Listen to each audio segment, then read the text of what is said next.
I always hate this because I never know how to smile and I look like some sort of weird freaking Cabbage Patch Kid. You're good. Not like that.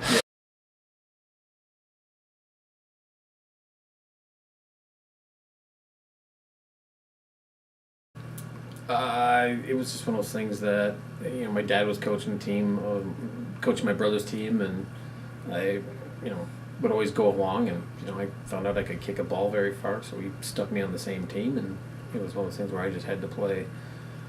I had to play harder because I was younger than everybody else, so that's kind of the mentality I had growing up, and I've never really lost it. So. Yeah.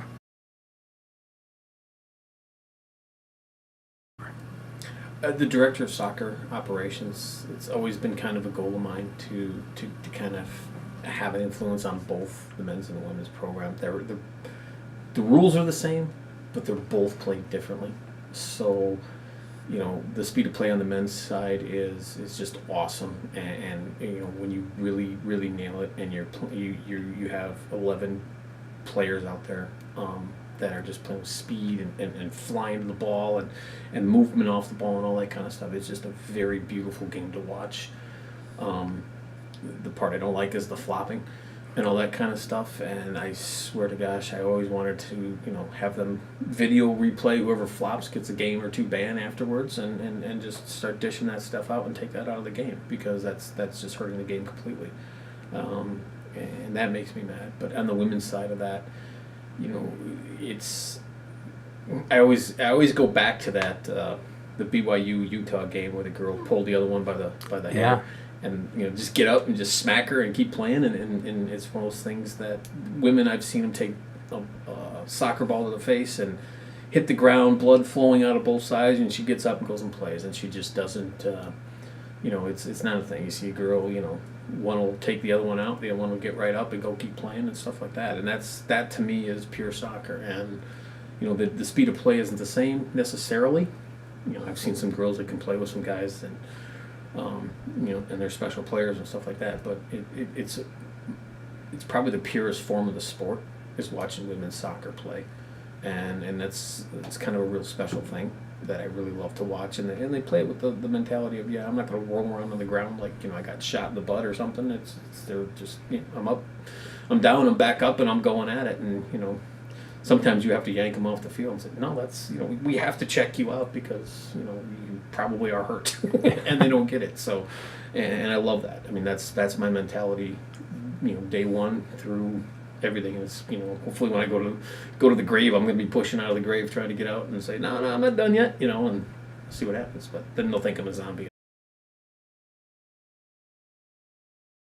Soccer is the ultimate version where if you think I played football, I played baseball. The pitcher in baseball is always the you might be in right field, never see the ball the entire game.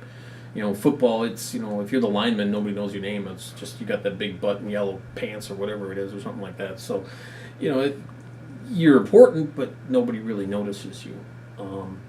And so, even in basketball, it's kind of like you're that big center, or you're the guy that hits the three, or, that. Soccer, you need a complete team. And, for however many times you get a touch on the ball, you're the most important person on that field.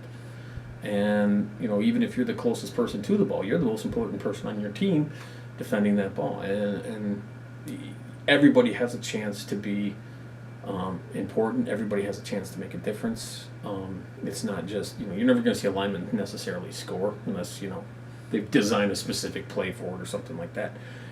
Anybody can score, and you can have a set piece where you set up a corner kick. Your two center backs who never get past midfield line basically can get in on that, and they might score. There was a game last year where the goalie scored in the last minute and a half or something like that. So it's you never know who's going to be involved in what, and you cannot obviously if you got a Messi, you got a plan for defense of him, but you can't just leave him out and everybody else out and just defend him. You have to defend everybody. So at any point, anybody can make a difference in a game, and that's the greatest thing about the sport.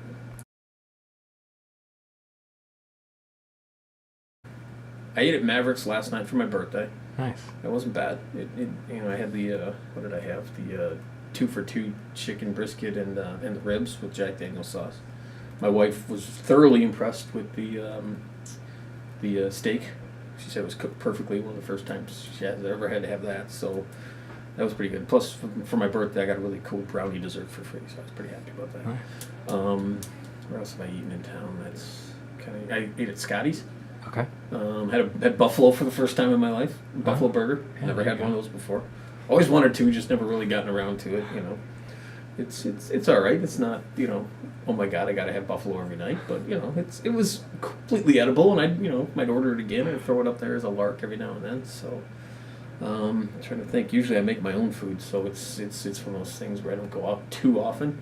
Yeah. But those two kind of hit. So the first time when I came for my interview, I was going to Scotty's, and they just closed. So I was like, I got to go back and get a burger here because I've heard good things. So, but it should be on every pizza all the time.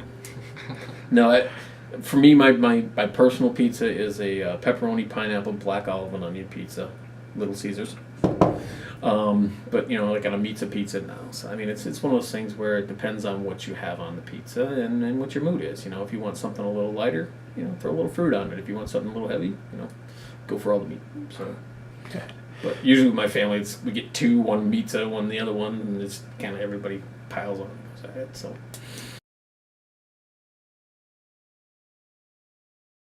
The wind is not, you know, everybody says the wind, but you know, I was in Oklahoma for a year, so that's some real wind there. I mean, this is just a cool breeze. I'm from Wisconsin, so I know it's going to get cold. Not really worried about that. I got a nice place where I don't have to shovel, so I'm happy.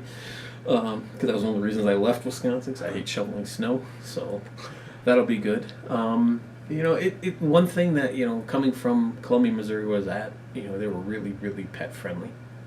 And not so much here that I've noticed. I mean, everybody has dogs, but it's kind of, you know, it doesn't seem quite as pet friendly.